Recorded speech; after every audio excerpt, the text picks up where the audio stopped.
Okay, now we're going to begin Unit 12 on residential mortgages. Okay. Um, so when it comes to mortgages, they're basically loan instruments. Okay, so a mortgage, what is it? It pledges the property as security for the debt. So the mortgage makes the property collateral for the debt. Okay. And hypothecation is the pledging of the property as security without surrendering possession. So the word hypothecation, you need to know that. Hypothecation is pledging the property without surrendering possession. That's like a car. When you get a car loan, you're driving the car, you still owe money on it, but you're driving the car, right? They're not keeping it till you pay it. Just like a mortgage. A mortgage is pledging security without surrendering possession. It allows you to live in the house while you're paying it off. Okay. It's recorded to establish constructive notice, right? Because remember, constructive notice is when it's recorded of the lien and the lien priority. So when a mortgage is recorded, the date and the time is there as well. And that date and time gives it priority of the date of when it was recorded. So who are the parties to a mortgage? Okay, you have the mortgagor. That's the borrower. That's the debtor. So you can think of it that way. Borrower, debtor, right? It gives the mortgage as security to repay. The mortgagor owns the property. Okay. The mortgagee is the lender. That's the creditor. The mortgagee owns the mortgage. Okay. So the mortgage is the tool that's used if the note is not paid to take the property. Does that make sense? It does. Okay. So to review the parties, easy way to remember this, you think borrower, mortgagor, they both have O's in them. And they receive the money to finance the property. So you have two O's in each, right? Mm-hmm. The lender, the mortgagee, provides the money, the mortgage instrument, when recorded, creates the lien. And lender has two E's in it, and mortgagee has two E's in it, right? So that's how you can remember that. The O's and the E's. It's a little simple hint to remember. I like them. Good. Now you have a loan instrument. You have the mortgage, which is the document that is the collateral. You have the promissory note. Okay. The promissory note is the legal instrument that serves as evidence of debt. It's the promise to repay the debt. It makes the borrower personally liable for repayment of the obligation. The lender can sue the borrower for the remaining unpaid debt after a foreclosure sale. Okay. So you have a promissory note that you're promised to pay. And then you have your mortgage. If you don't pay, they apply the mortgage through a lawsuit, a foreclosure, and they take the property. So that's the gist of how that works. Now, what's on a promissory note? You need to know this. On a promissory note are the financial details of the loan repayment.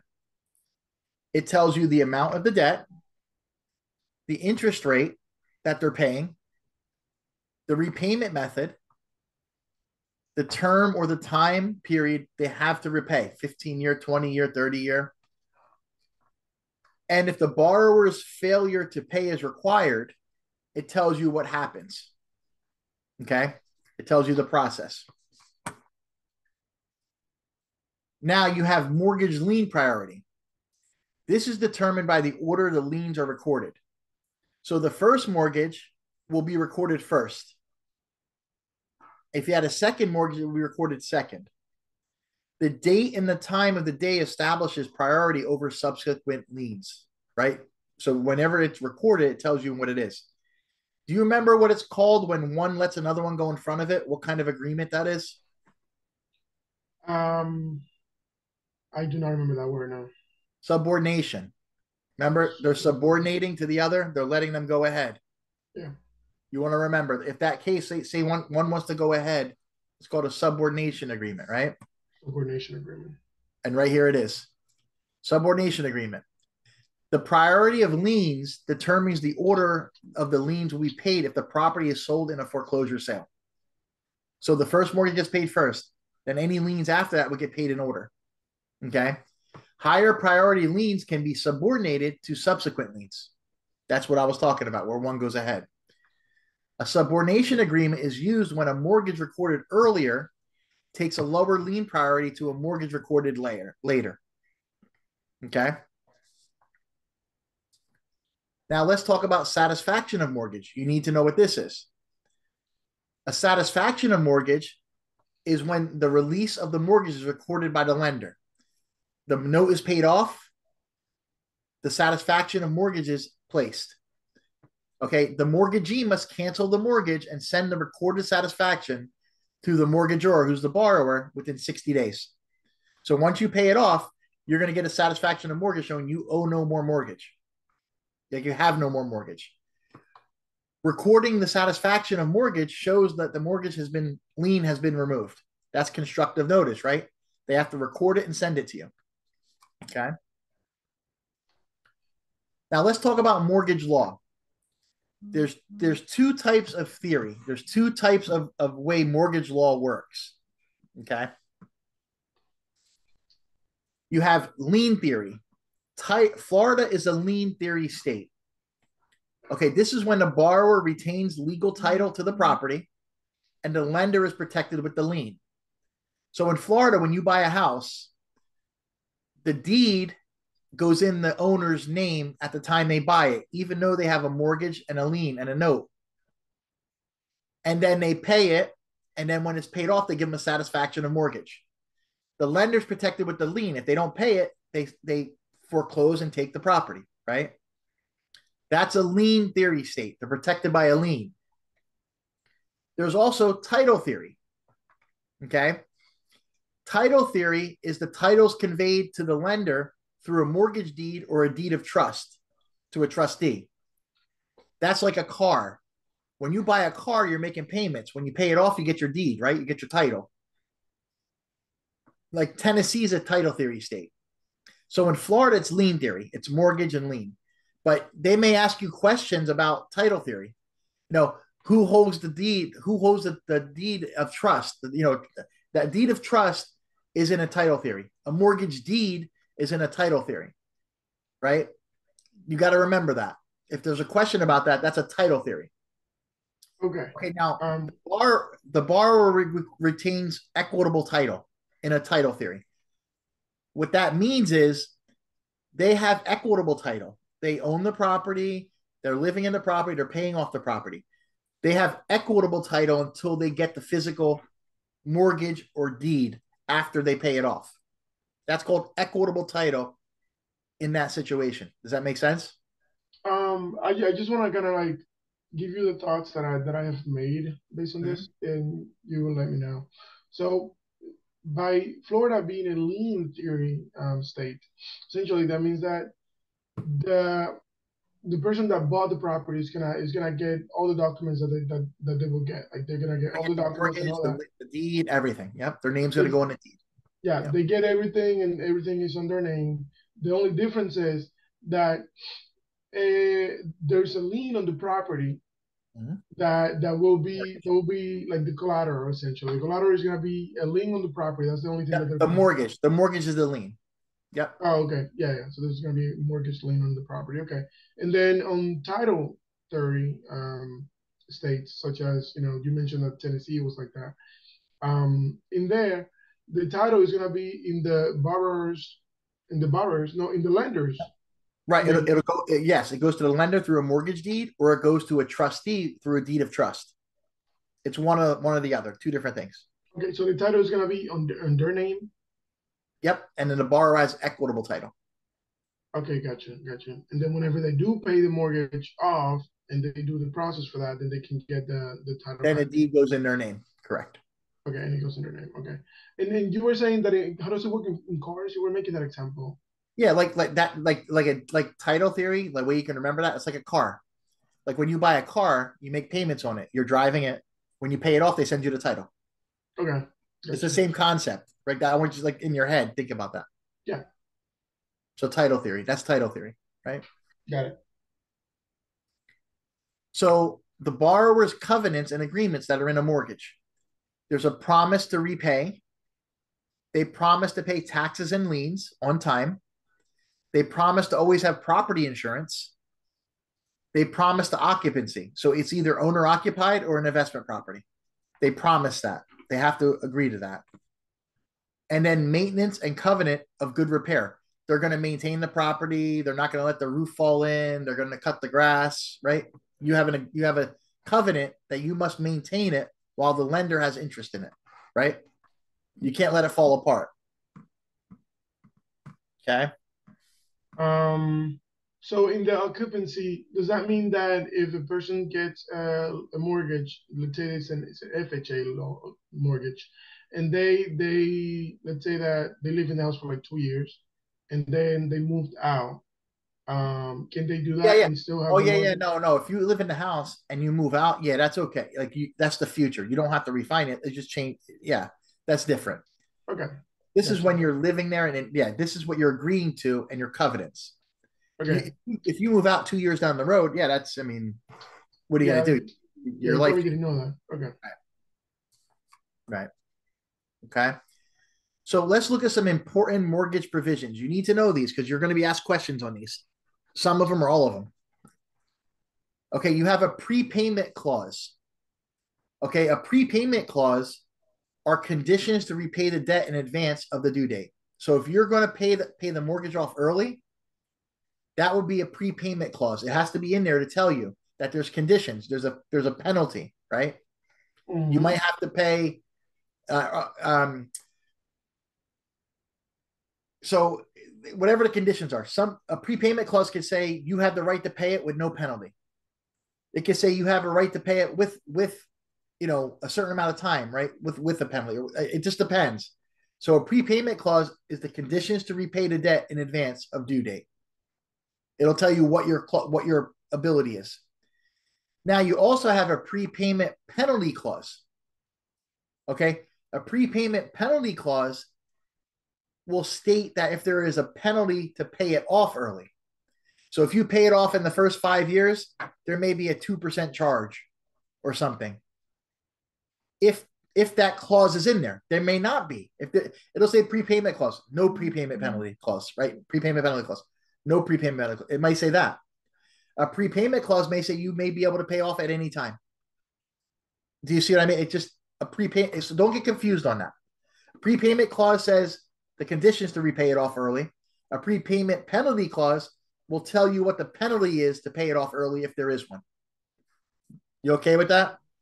So yeah, so the first one, the prepayment clause is going to be the conditions or terms that will apply to paying it in advance, and Yep. then the repayment penalty is going to be like more like the number amount. It's going to be like the number.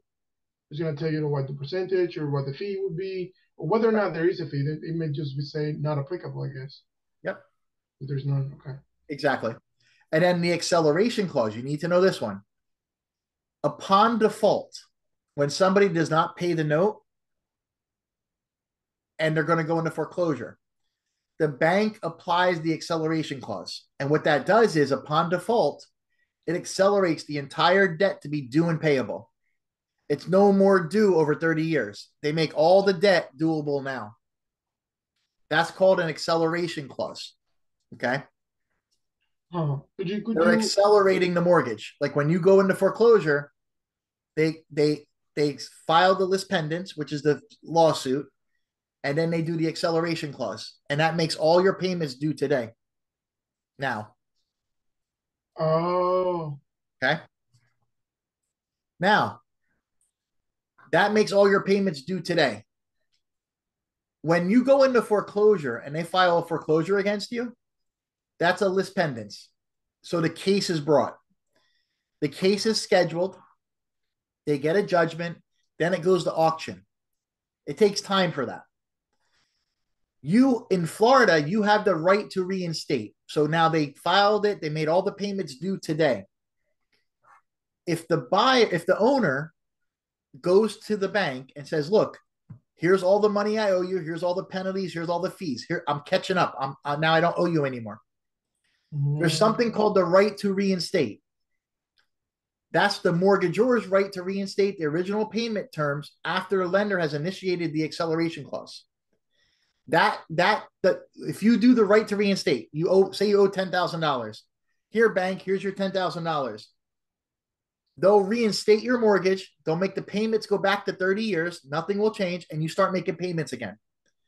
That is the owner's right to reinstate. You can do that up until the auction. Once the house is auctioned off, you lose that right. Does that make sense? Getting in there. So I did get the part that they get they get that option until the time that the property is Sold. posted. It's sold, not posted. Sold. Oh, They can go sold. in. They can go in the morning of the foreclosure and pay them. Oh, okay. So it has to be sold in the foreclosure for that to be Yes. the case. Once Okay. the sale is sold, it kills that. Okay. In the example you just gave me about the $10,000, I just made does that up. and that's good. That's good. But on that same scenario, would those $10,000 be everything they owed, or would that just be a fee that Yeah, it they would have be to pay? it'd be the back payments, the fees, the fines, everything. Okay, so if they only owe $10,000 and they pay that $10,000, wouldn't the mortgage be terminated because they paid No, no, everything? no, no, no, no. The $10,000 is the back payments and fees. They still owe 300,000 on it. Oh, okay, gotcha, gotcha, gotcha, gotcha. You follow me? Like that's not. I'm talking about the back pay. The acceleration clause makes it all due. They'll say, "Give me the 300,000." You can go in and say, "Look, here's the 10,000 I owe you, back payments, fees," and then they'll reinstate it and it goes back. The payments go back. Okay, To a normal mortgage. okay. Could you explain a little more like how that happens? Like, let's say Yep. that somebody owns a house. Somebody owns a house. They're 3 payments behind. Their Uh, payments are $1,800 a month. uh, There's $2,000 in fees, all kinds of crap. Let's just say $10,000. okay, They're really only 4,500 behind, but there's $10,000 in penalties and all that. okay, Right? You see that number there where I came up with that? yeah, So they're those payments behind. They got a list pendants in the mail. The bank makes all the payments due now. The court date is 3 months away. They go in there and say, look, here's the $10,000 I owe you. They'll reverse everything and it goes back to a mortgage like they never missed a payment. okay. Got you. Question for you. That's the So right in to that, the estate up until the time of sale. okay, in that $10,000 you mentioned, in this is an area that we're gonna pretend it's true for now. Does that include the fees plus the 3 months that they're behind, or is that just the fees? Yes. Everything that they owe, the 3 months plus any fees and costs that Okay, would be gotcha, incurred. They got to pay all that to reinstate it. gotcha. And that's the right to reinstate. Okay, thank Mm-hmm. you. And they're reinstating the mortgage to before the acceleration clause. That's what that is. They're reinstating it. There's nothing changes. It just goes right back. Like all the Okay, rates, everything's the same. They just caught up and made okay, it right. Okay. got it. Now there's also a due on sale clause. Okay. So remember alienation. Alienation is the process of selling the property, right, from one to the other. Right. Alienation is transferring the deed. Right. Oh yeah, So upon sale, which is alienation, the loan is due payable if they have a mortgage. So the seller has a mortgage, right? If the seller has a mortgage and they owe $100,000 on the house, and they're buying it for 300,000, the buyer, that $100,000 mortgage must be paid off at the time of closing. That's called a due on sale clause. So for the seller to be able to transfer the title company has to take the money and wire it to the bank to pay them off before they transfer the title. That's got called it, a got due it. on sale clause in the mortgage. It'll say if you sell this property, you must pay the mortgage off prior to alienation before you sell it.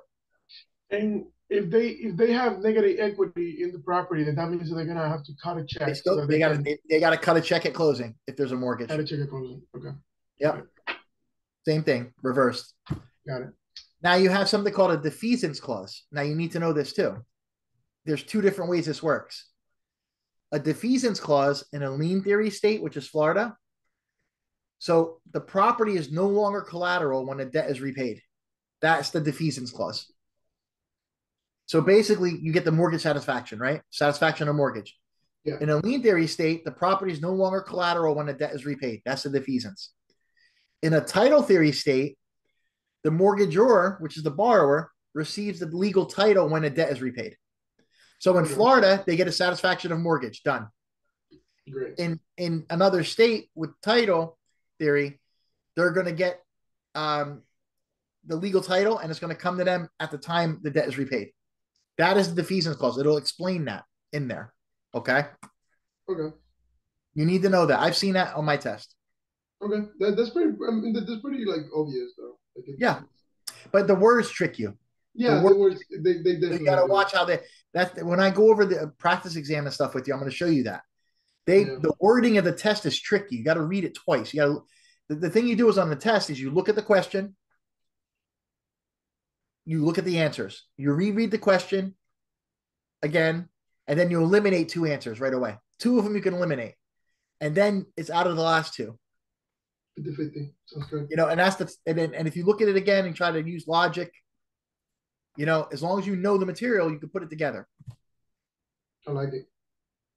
Okay, now let's look at some features of the mortgage. What's in the mortgage? You have a down payment. Okay, that's the amount of money you're putting down as equity, right? If it's $100,000, you're putting 20,000 down. You have 20% equity, right? It's 80% loan, right? Got it. That's the loan to value ratio. It's the relationship of the amount borrowed and purchased, borrowed against the purchase price. So if you're buying it for 100 and you're borrowing 80, your loan to value ratio is 80%. If you're borrowing 70, it's 70%, right? If you're borrowing 50, it's 50%. And what if you get the property in a discount and in reality it's worth Nope, doesn't matter. Doesn't matter. It goes by the purchase price to what you're borrowing.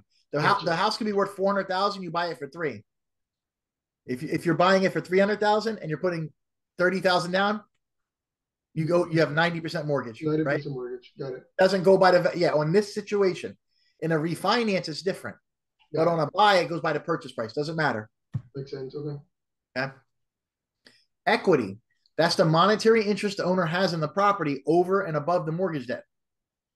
So if you're putting 20% down, you're putting 20,000, it's worth 80. The equity is at 20,000. If the house is worth 200,000, now say the house is worth 300, they're buying it for 200. Now the equity, they still have that equity counts, right? Yeah. But it doesn't count for the loan to value or on the mortgage calculation. Oh. See the difference? Because if you turn around and sell it tomorrow, you're going to get 300,000 for it, right? Yeah. Yes. So you have that equity. But at the time of like applying for the mortgage, it goes by the contract price, not the value. Yep, it goes by the price and how much you're putting down and what percentage. Contract price. Yep. Okay, got it. Okay, so the formula for equity is you take the current market value and you subtract the mortgage debt, and that is the equity. If it's 300,000 and you owe 100, it's 200,000 equity, right? That's how you figure that out. Easy peasy lemon squeezy. Okay. Now you also have interest. Interest is the bank's profit. You have loan servicing. There's a company who services the loan, right? There's a company that they take the payments, they service it, they handle paying the taxes. That's a servicing process and company. And you have escrow. Escrow is the impound account. That's when you have your taxes and insurance and PMI, all that included in the mortgage. You would have an escrow account. It's also a cat. Escrow the cat. The cat's name's Escrow. Oh, I just realized. Okay. So does that mean that whenever a property owner, like a person that just took a loan for property, whenever they pay taxes and insurance and all that stuff, they have an account set up for that, or the like lender, they pay? well, it depends. If they're paying it separately, they pay it on their own. If the lender has it set up, they're paying monthly. So they figure out what it costs per year, per month. They get all the total for a year, divide it by 12. And then they get their mortgage. We're going to go over that in a little bit. Okay. The mortgage payment. It's the principal, insurance. It's the principal and interest, taxes and insurance. And it's all like they break it down over 12 months and they put it into one payment. And then you're paying it and it sits in an account. When the payment comes due, they send it, and the account breaks even. It's like an escrow account. The bank sets that up for you if it's included, if they Okay. require, okay, Okay. or So if you for or if you choose to have it. okay. So for the escrow, it almost worked. Like I don't want to compare it too much, but just to kind of put it into terms that I can kind of understand a little better. It's almost like whenever you are renting an apartment, you have two options for renting an apartment. You can rent the apartment and pay your own bills. And you just pay your own bills and you pay them separately in a different days and Say all it this again. stuff. You're breaking Or up. the Say that again. landlord can. You broke up. You Oh, broke up on me. I couldn't hear you. okay, no problem. So just to Say it again. put it in terms, can you hear me? Can you hear me better? Yes, I can hear you now. Okay, okay, great. So to put it in terms that I can understand a little better, when renting an apartment, you can rent an apartment and the landlord can charge you for all the bills and all the stuff, and you just pay one time. Let's say you pay 1,500, and they charge you for all the bills. Or That would be you a can, net lease, right? That would be a net lease. Remember we talked about that? Yeah. yeah, yeah, that'll be a net list, right? But then if you only pay them for the rent and you pay all the bills, then that would be um that would be in the cases where there's not like an escrow account. They don't have an escrow account because you No, pay no, for all that. no, you can't look at it that way because it doesn't affect rentals at all. So, Okay, for example, you get a mortgage. Your mortgage payment's 500 a month. Let's say your taxes, insurance, and all your fees is another 100 a month. So your mortgage payment will be 600 a month, and then they okay, take care of it. And when the bill comes, they pay it. That's an escrow account. Now, if you have a mortgage where you don't have an escrow account, your payment's 500. You pay 500. When your insurance bill comes, you pay it. When your tax bill comes, you pay it. got it. Could you give me the definition of interest again, please? Interest is the bank's profit on the loan. Okay, all right, easy peasy. Yeah. Mm, okay. Now, escrow accounts, if you borrow more than 80% on a loan, it's required. The bank requires it. You don't have a choice. If you borrow less than 80 or you own a hot property, you don't have an escrow account, right? Well, And we'll go over that in a little bit more detail. So here's where we're going to go over it now. Actually, the mortgage features, the payments. So what makes up a mortgage payment? Okay, you have principal and interest, right? So the principal payment and the interest payment, and then you have your monthly installments of property taxes and hazard insurance. So you have if it's included in the escrow, you have your principal, your interest, your taxes, and your insurance. When you qualify for a mortgage, they look at your income, they take out your debts, and then they divide. They take what your principal payment, your interest is going to be, what your taxes, and what your insurance will be on a monthly basis. And you have to fit in the certain ratios. And we're going to go over that because those ratios you're tested on. You need to know what fits where. So just know a payment for a mortgage is made up of principal and interest. That's for the bank. And then taxes for the taxes and insurance for the insurance. So they call that PITI, PITI, PITI. okay, Okay. Now you also have something called discount points. Okay. This is an added loan fee charged by the lender to increase the yield on lower than market interest loans. So the lender can charge you discount points to make the yield of the rate lower for you on the loan. And we're going to go into details on that. That's called, you can buy discount points, or they can make you buy, there can be discount points to buy for the loan to qualify. Then you also have a loan origination fee. That's the charge for processing a mortgage application. So that's what they're charging you to do the loan, right? That's okay. your costs. Okay. All right. Quick question. If you can go back. You said that so PD stands for principal, interest, taxes, and insurance. Great. Yep.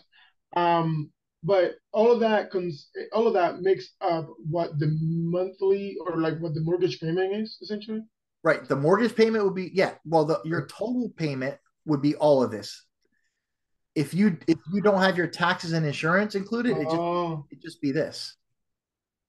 Okay. For this purpose, we're talking about mortgages, so it's going to be included. So we're going to have PITI, which is principal, interest, tax, and insurance. Okay. Okay. So that's what the payment's made up of. Two parts. Okay. Thank you. All right. So let's talk about loan to value calculation. Okay. It's a very simple calculation. I've seen it on tests before. So the formula for loan to value, you take the loan amount, you divide it by the sale price or the value. So loan amount by the value or loan amount by the sale price, whatever you're trying to figure. And that's the loan to value ratio. So if the purchase price is 200,000 and the loan is 180,000, what is the loan amount? Or what is the LTV ratio? You take 180,000, you divide it by 200,000, it's 0.90. That makes it 90%. Got it? Got it. You may need to calculate that on an exam. I've seen that before. Not that exact number, but I've seen what is a loan to value, and it's a very simple, easy question. Okay. Now let's do this calculation here. A home is purchased with a down payment of $60,000. The borrower is approved for a mortgage loan of $240,000. What is the loan to value? That's like a sample of a question. So the first thing you have to do, a home is purchased with a down payment of $60,000. The borrower is approved for a loan for $240,000. What's the loan to value? So the first thing you have to do is you have to figure out what the sale price is, right? Mm-hmm. So if they put $60,000 down and the loan was $240,000, $240,000 plus $60,000 means the sale price was $300,000, right? Yep. And to figure out the loan to value, you got to take the loan amount divided by the sale price. So 240 divided by 300 is 0.80, which converts, when you move the decimal point two places, right? Makes it 80%. Got it. See that? Yep. Easy peasy lemon squeezy. Good. Now this gets a little Not so easy. confusing, a little detailed. So based on the loan, okay, let's talk about discount points and cost to the borrower. Okay. Based on the loan amount, the cost of each point is equal to 1% of the loan amount. A discount point is charged as prepaid interest at closing. So to figure the formula out for the cost of the discount points, you got to take the loan amount times the points charged equals the points of the discount, right? So let's use this example. On a $200,000 loan for which the lender is charging 3 points, what is the cost of the points? So each point is 0.01, right? 1%, 0.01. Yeah. And if they're buying 3 points, you got to take the loan amount times 0.03. If it was 4 points, 0.04. 5 points, 0.05, right? 1 point, 0.01. 2 points, 0.02. But because they're asking for 3 points, you got to take the loan amount times 0.03, and the cost of the points would be $6,000. If it was a $400,000 loan, it'd be $12,000. Does that make sense? Kind of. So this is what the discount points would cost if they were buying this. If the loan approval was you need to buy 3 points on a $200,000 loan, it's $6,000, and you're prepaying that interest because that's considered interest. Okay, so here's a calculation I want you to try on your own. Okay. Hello. A couple purchased their home for $425,000. The buyer financed the purchase with an 80% loan to value ratio. The lender charged 3 points. How much was the cost of the points? And here's a little hint. First thing you have to do is determine the loan amount, and then you have to take the loan amount times the discount points. So do that calculation. Figure out what the loan amount was, and then multiply it by, the points. Take a couple minutes, do that. Let me know when you're ready. Okay.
What you got?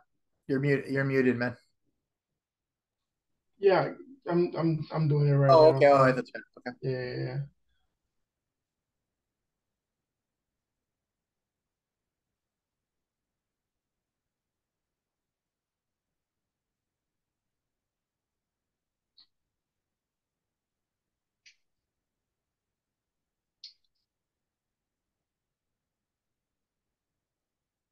What'd you get for the first part? What's the loan amount? Do you know, can you tell what the loan amount is? Yes. 340. Okay, and then how? Okay, and then how many points? 3 points. So that's multiplied by what? If each point is 0.01, Do it multiplied by 0.03. yeah, or point zero, yeah, exactly. Yep. Mhm. And what you got? This is 10.2, but I'm not so sure. It's 10,200. Oh, So you take 425 by 80% is 340. You take 340,000, not 340, 340,000. Right? You did 340 by point oh point. It probably gave you that. You got to take 340,000 times 0.03, and it gives you 10,200. got it. Okay, that's how you calculate discount points. Okay, now that's one way. That's discount points. Now we have to find out what the effective yield is. The effective yield. Okay, so you ever notice when you do a loan, you have a rate and you have an APR, and the APR is always a little higher. It's a calculation, like when you do a car loan or anything like that, a mortgage, credit cards. It gives you your Yeah, rate and APR. This is how you figure out the APR. Okay, this is known as the lender's yield return or APR. So each discount point paid will increase the yield return by 1/8 of a point. Because what happens is when you pay those discount points, we just figured out the 10,200. That 10,200 is part of the cost of the loan. However, you prepaid them. So the only way to calculate them into the total cost, because by law, they must tell you the total cost. So to take that $10,200 and put it back into the total interest, you have to do this calculation to get the APR. Does that make sense to you? no. Okay. So if you're borrowing X amount of dollars, Can we go back to the example? Maybe you can explain with that one. yeah. So for example, you're borrowing $340,000. Mm-hmm. Your rate's going to, I'm just making up a rate. Your rate's going to be 6% Okay. if you buy 3 points. So you're going to buy 3 points to lower the rate from 7 to 6, right? To buy a lower rate. Now, Oh, okay. right? So let's say you're doing that. These 3 points that you're paying are cost of the loan. However, it's not going to show because your loan amount's going to be 340 as 6%. This cost would have went into the air if you don't recalculate it in. right? Yeah. So you have to take the cost of this, add it into all the interest you're paying, and that's going to make the 6% like 6.375% in your APR. And I'm going to show you how that works. Okay. We're going to do some calculations on this. Don't worry. Okay. Each discount point will be an increase of 0.125, 1/8 of a point. Okay, so 1/8 is the same as taking 1 divided by 8. It gives you 0.125. So here's the Okay. formula. If you're buying 2 points, you got to go times 0.125, and that would be the increase of the yield. If you're buying 1 point, you go 0.125, right? So if you buy 5 points, it'd be 0.625. If you buy 3 points, it'd be 0.375. I lost you. Right. The discount points here. Okay. So yeah. Whatever the discount points you're buying have to be multiplied by 0.125. Okay. That'll tell you what the increased yield is from the rate to the APR. Okay. I'm going to show. I have formulas here. I'm going to show you. Just Okay. try to get this in a minute. Okay. Okay. Each discount point, if you're buying 3 discount points, to figure out what the increased yield would be is 0.125 multiplied by. Okay. And then you have to take the discount points. Like if you're buying 3 points and the yield's 0.75, you have to take the 3 points, add the 0.75, and that gives you the effective yield. That'll tell you what your APR is. I'm going to show you that. Are you grasping that at all? Just a concept? I have one question. Go ahead. Because there's a lot of words here. Um, so when it comes to discount points, let's say that somebody's buying 3 points, but Yeah, then discount points and the discount points and the lender's effective yield. It's 2 different calculations, but the same numbers. So discount points is what you're buying to lower the rate. But those same discount points have to be added back into the interest of the loan to give you the effective yield, to give you the okay, APR. So it's the okay, same number, 2 calculations. Okay. all right, Does got that make that. sense? I'm trying to clear. Yeah.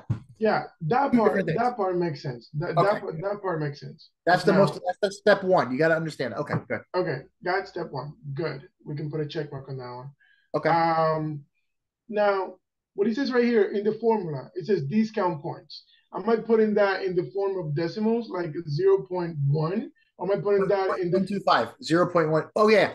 It's zero. No, it's 1%, 0.01 to buy it. okay? So yeah. Right. But like right here in this formula that we're looking at right now, in this one, Yeah. in this formula, am I putting? Am I gonna multiply zero? I mean, 0.01 if it's 1 point times 0.125. No, you would go 3 times 0.125 for 3 points. Oh, okay. So in this case, you're not the discount points are gonna be in the form of like how many points it is that you're buying and not how Right. much it costs. Right. Okay, Yes. gotcha. Yeah. Okay, got that one. Um, okay, and then the 0.125. Can you hear me? Okay. Yeah. I'm listening. Yeah. I'm listening to what you're Okay, saying. okay, great. So the 0.125, that is the yield, and then this formula is to find out the increased yield. Yes. You're Oh, finding out what the APR is, the total payment after you pay the points. okay, so For increased your yield and APR. APR means the same. Yes. Effective yield and APR is the same. Okay, gotcha. What does APR stand for? I kind of forgot. Annual percentage rate. Annual Annual percentage percentage. rate. Okay, gotcha. All right, keep going. Yep. Okay. You got that. I'm gonna hop off there. There's a fingerprint showed up. Oh, just out of nowhere? Yep. Okay. You got the driver's license ORI number? Okay, good. All right, give me just a second, okay? All right.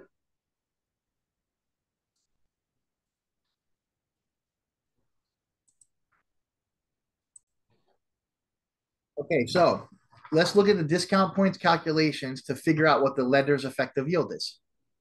Okay. So this is part one. A lender charges 2 points on a loan of $120,000 at 4% interest. Step one is to figure out what is the discount points yield. So if it's 2 points, you got to multiply by 0.125. So it's 0.25, right? Yeah.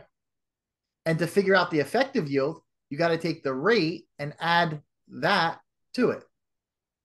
So you take 4%, add 0.25, and the effective yield will be 4.25. Amen. It's pretty easy, right? For being so complicated, it's pretty easy. Yeah. Okay, so let's look at another one here. Here's a calculation, and I want you to figure this out. A lender charges 3 points on a 30-year, $200,000 loan at 4% interest. What is the cost of the points or prepaid interest? Find the effective yield. The lender receives how much amount found in the problem above, the prepaid interest at closing, so the lender has only used $194,000 of its own money to make the $200,000 loan. What is the effective yield? So you see, you do the first part, figure that out, okay? Yeah, let's do it one by one because that second one. Right, because you know what I'm saying? If you're getting a $200,000 mortgage and you're bringing money to closing to pay, the lender's not giving a whole $200,000 because you're bringing the other part of it, right? Yeah. So that's how the APR, that's why it's off. It's never the same rate. So go ahead, do the first part. Okay, I'm gonna do the first part. Oh, yep. Okay. All right, so Take your time. thank you. How's it going?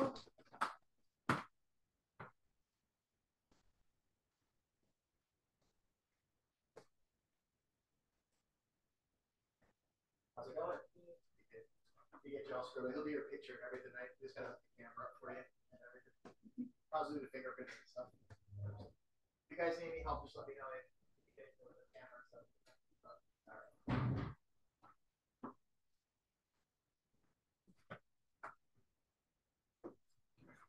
Escrow took my chair, man.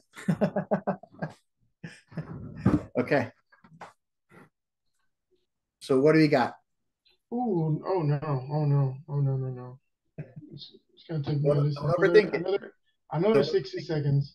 Yeah, don't overthink it. Okay.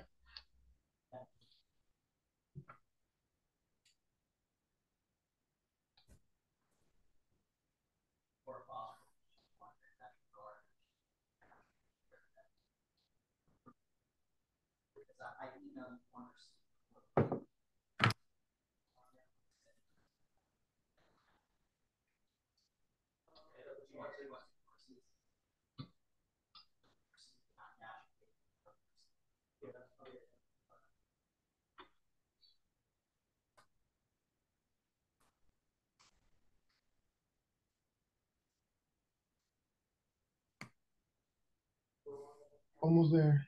No, take your time. Take your time. I'm gonna pause. Okay, so now let's go over the calculation answer. So the solution, you have to find the cost of the discount points first. So you have to take $200,000 times 0.03, right? Because 3 points.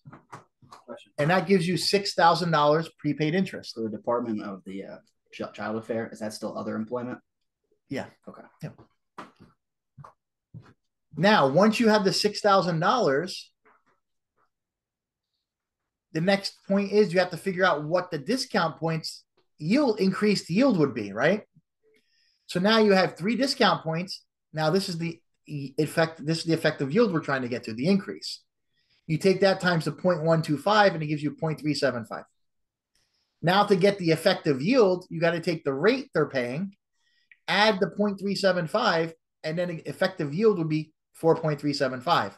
So your rate on this loan is 4%. Your APR is 4.375. Got it. I can probably rock it in the second one. Yeah. This one I needed some help. But you got it now. If you look at that now, you got it, right? Yeah. This is the challenge.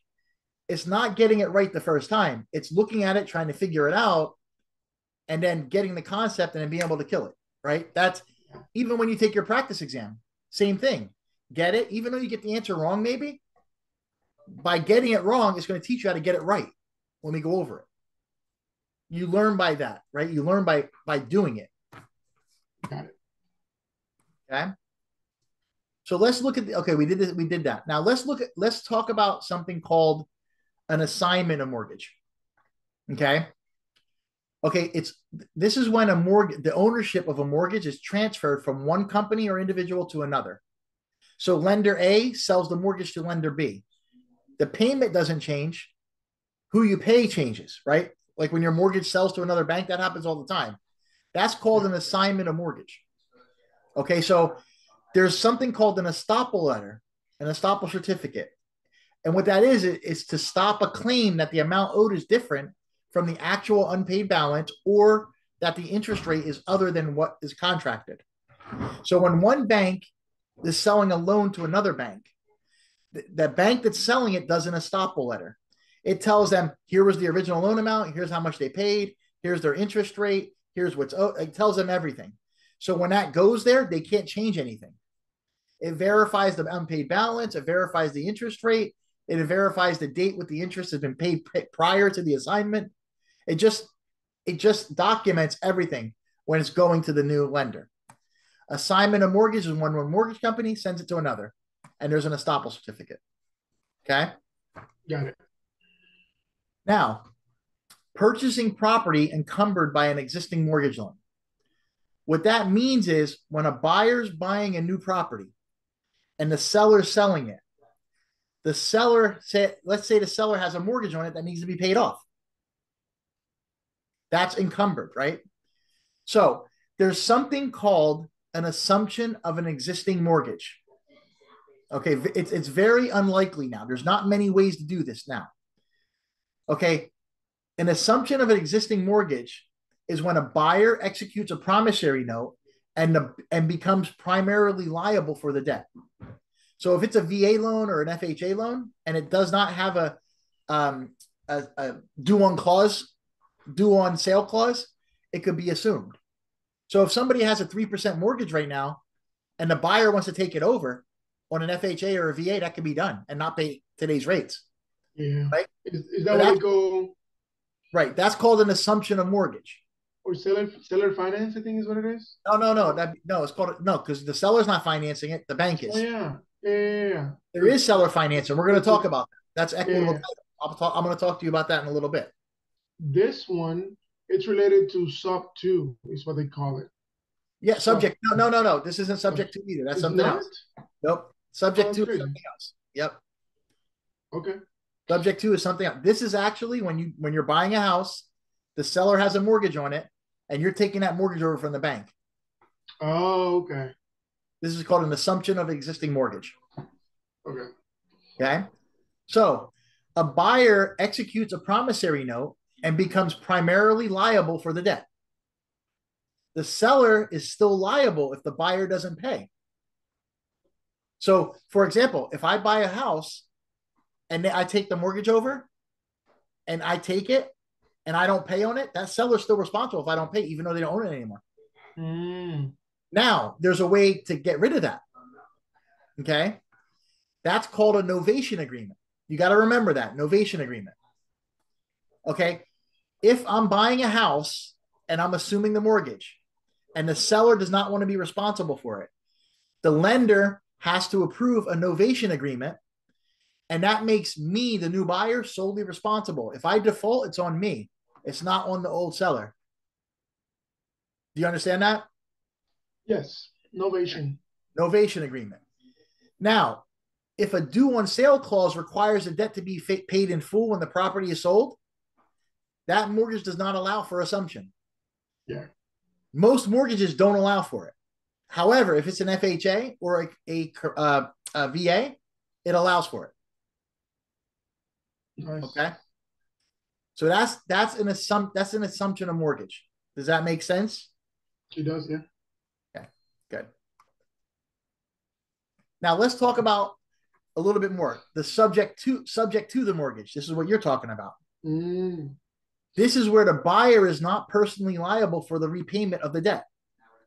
The buyer takes title and the seller's liable for the note. Now, if you do this without the bank's approval, the bank can call the mortgage. They violated the mortgage because you cannot sell it if there's a due on sale clause. So if somebody buys the property and it changes title, and the bank, you can't just take somebody's mortgage and keep paying it. The bank has the right to come foreclose on it. However, if you go to the bank and say, bank, this guy's behind on the mortgage. He's not paying you. I'll buy the house from him. I'll pay you everything he owes you. I'll give you whatever he owes you, and I'll keep making payments. Leave the loan in his name. I'm buying it. If the bank approves it, there you go. But the second you buy that house and that title changes, the bank gets notified. If the bank did not know about it, they're going to start foreclosure process. Okay. Okay. Now let's look a contract for deed. This is a land contract. Okay. Remember when I told you Florida is a lien theory state?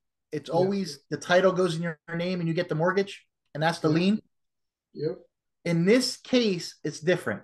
This is the only case where it's different. Okay. A contract for deed or a land contract is when the seller's financing the house. Seller financing. Okay. It's used to finance the sale when a buyer does not have sufficient down payment for traditional financing. Say they have bad credit, something's bad. They're going to put $50,000 down on a $200,000 house. The seller says, look, give me the 50 grand. I'll give you a mortgage. You pay me every month. You don't pay me, I'm taking it, just like a bank. The seller becomes the bank. Okay. Now, in this case, the seller financing will be put in place. A mortgage will be drawn up.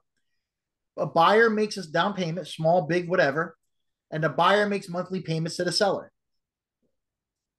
The seller will retain legal title until the debt is paid. Like when you buy a car, you pay the payment and then make transfers, right? Remember, this would be title theory, right? Yep. Okay. When the buyer gets possession at closing, they have equitable title. That means that the deed is staying in the seller's name and they're living there and they're making payments on it. That's called equitable title until the debt is repaid. Then when they pay it off, the title is conveyed to them, just like in a title theory state. Okay? That's how this is done when it's seller financing. The seller is the vendor and the buyer is the vendee, right? The seller is the bank, the buyer is the mortgage getter, right? How do you call that? The debtor, what they're getting the mortgage. The vendee is receiving the mortgage. The vendor is getting the mortgage. Got it. Okay. Does that make sense now? Now you know the difference between assumption, subject to, and land contracts. Yep. Land contracts is the same as seller finance. Correct. Seller holds the title until it's paid off. Okay. Subject to, you buy the house, the bank allows you to keep the mortgage in their name and you pay it. Right? Got it. Assumption is you're taking it over from the bank. And you get a novation agreement, so the seller is not reliable anymore, right? Yep. Now let's talk about land development loans and construction loans. Okay. Land development loans are used to fund streets and infrastructure. So when you're putting the streets in, the sidewalks, the street lights, that's a land development loan. It develops all the infrastructure. Okay. The plumbing, all that. Construction loans, the lender disperses funds and draws as construction progresses. There's short-term financing during construction. Okay, so a construction loan. Let's say you're building a house. You get a construction loan. You buy the land. Now they come out. They're going to put the foundation to start. The bank comes out. They investigate everything. They give you the first draw. Here you go. Here's X amount of dollars. You pay interest only on that. Then that's done. They come out, inspect it. It's done. Good. Okay, here's more money for the next part. They do that. They give you some more money. You pay interest only. They come out. That's inspected. Then they do the next part. They keep doing that. Now they come out. It's all done. It's completed. Now they give you an end loan. It wraps all that up into one loan. You make normal payments. That's a construction loan. Okay. And question for you: would that be what you were referring to earlier? That when I don't know, I don't think we were talking about condominiums, but you were saying that there are people that live in, let's say, in this type of like divisions, and they will pay these bonds like for, No, let's that's say, the like six. CDD. That's totally separate. Total. That has Oh, nothing to do with this. That's a oh, CDD. Remember the people pay the bonds till it's paid off? yes. Yeah, that's like the house in the villages that I told you. So this would, like, these loans, construction loans, those wouldn't be No, the land those development construction loans are those different. bonds that they're paying for. Right. This is total. No, this has nothing to do with bonds. This is a developer building. The bonds are an owner buying. Okay. Total Okay. has nothing to do with each other. Okay.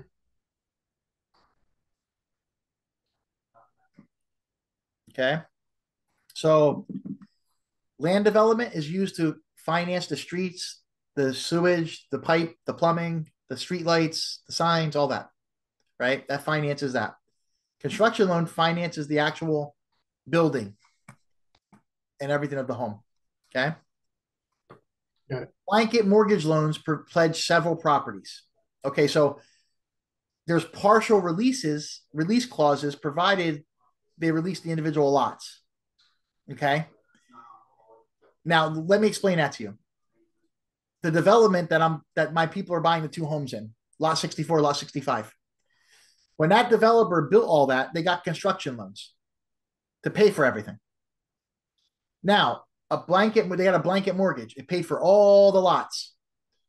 When my clients buy their property and it closes tomorrow and the next one closes in a couple weeks, they do a partial release. It takes that lot, they pay off that part, they keep their profit, and now that lot comes off the balance. So they have a blanket mortgage for everything. That house gets sold, it comes out of it. And then that one comes out of it. And then that one comes out of it. And then that one comes out of it. Right? That's only for development. You can't do that if you're buying 3 houses. That's for developers, construction. So they have a partial release for that lot. So tomorrow that lot's coming out for them, right? On their back end. Gotcha. Now there's also a takeout commitment for permanent financing. So when you buy it, when you build a house, remember I told you there's like stages. They give you a little money, little money, little money, little money, and then when it's done, they do a final loan. Mm-hmm. That's called a takeout commitment for permanent financing. That's already negotiated and done. So they do the draws, and then the takeout commitment is what they do. That pays off all the draws, and then you have one mortgage for everything. That's called a takeout commitment. Okay. And then they have there's a buy down to temporarily lower the interest rate. A lot of these times right now, you see developers saying, if you buy a house from us, your rate's going to be 6% for 2 years. Right now, the rates are 7.5%. What the developer does is they make a deal with the lender and they say, look, we're going to pay you so much money for the first 24 months, the rate will be 6. So they give that special to the buyer. And then hopefully rates come down, they can refinance. If not, it goes back up after 2 years. Gotcha. That's a temporary buy down. Is that all clear? That is clear, yeah. Good. Now let's talk about how foreclosure happens. Okay. So you have foreclosure. There's remedies if the borrower defaults. Okay, so let me explain to you the process. So if somebody doesn't pay the mortgage, the bank will initiate a suit on the promissory note. Remember, you have the promissory note and you have the mortgage. Promissory note's the promise to pay. The mortgage is the collateral they use to take it, right? If you don't pay. Remember that? Yeah. Okay. So when you don't pay, they initiate a suit. It's called a lis pendens. You'll see on the leads, we have lis pendences. I get notified the day after they're served. So we know who's going into foreclosure. So we can talk to them. Okay, so the bank sues on the note. When they file the lawsuit, there's a date. They have a judgment obtained, and they execute the judgment against any real or personal property, except if it's homesteaded. It's a little bit different process on that. Okay. Now, once the suit and they have the judgment, once they have that, now they initiate the foreclosure proceeding. Okay. They foreclose on the property subject to the lien. The lender then accelerates all the payments due. Remember, acceleration clause? Yep. And then a date is given for the auction. And at the auction, it's sold. Okay. So the owner in all this time can reinstate it. Remember that? Yes. But not when it's sold. That's called equity of redemption. Reinstatement is equity of redemption. So while that whole process is going on, the mortgagor can prevent foreclosure, the borrower can prevent foreclosure by paying the principal and interest plus any collection expenses. The right of redemption ends once the property has been sold at foreclosure. The doctrine of caveat emptor applies, buyer beware. So it's on them if they don't, it's on them, it's their problem, right? That's for the buyer of the property. Now, the purchase is subject to any prior liens of record or interest for which there is constructive notice. So if a buyer comes and buys that foreclosure property and there's any liens or judgments that are constructively noticed, like if you see them recorded, so when you're buying a foreclosure, you got to go look if there's any liens and judgments. You got to run a title search. If you buy it and that stuff's there, you assume it's now yours. That's what that's saying. It's caveat emptor because if you buy it, that's your problem. You got to do your own research. Nobody's helping you with that. Right? Got it. That's what that's saying. Okay. Now let's talk about a short sale. Okay, a short sale is a transaction where the net proceeds at closing will not satisfy the payoff of the mortgages and other liens on the property. So what the property is going to sell for will not cover all the mortgages and liens. The seller is selling the home for an amount less than the amount owed to the lender and other lien holds. And it's subject to the lien holder's approval. So a lot of times the banks will sell it for less just to get it off the books. They don't want to go through foreclosure, wait 3 years. They'll do a short sale, take less money. They still spend less money doing that, if that makes sense. Yeah.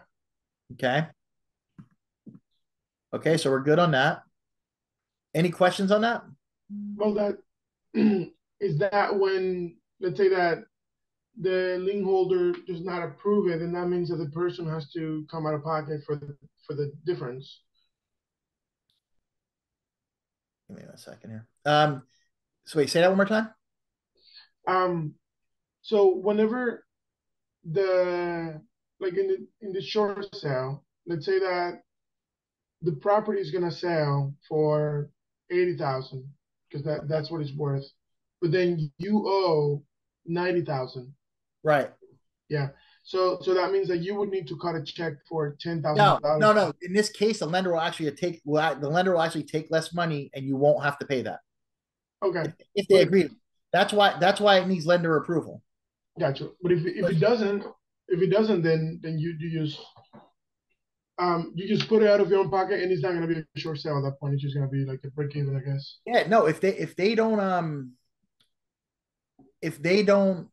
approve it, they can't do it. They're gonna foreclose on it. Gotcha. You know what I mean? Yeah.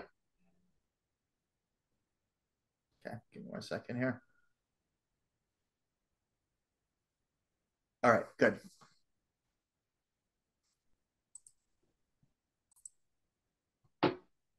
Okay, and now we're going to talk about another option, a foreclosure type option. It's called a deed in lieu of foreclosure.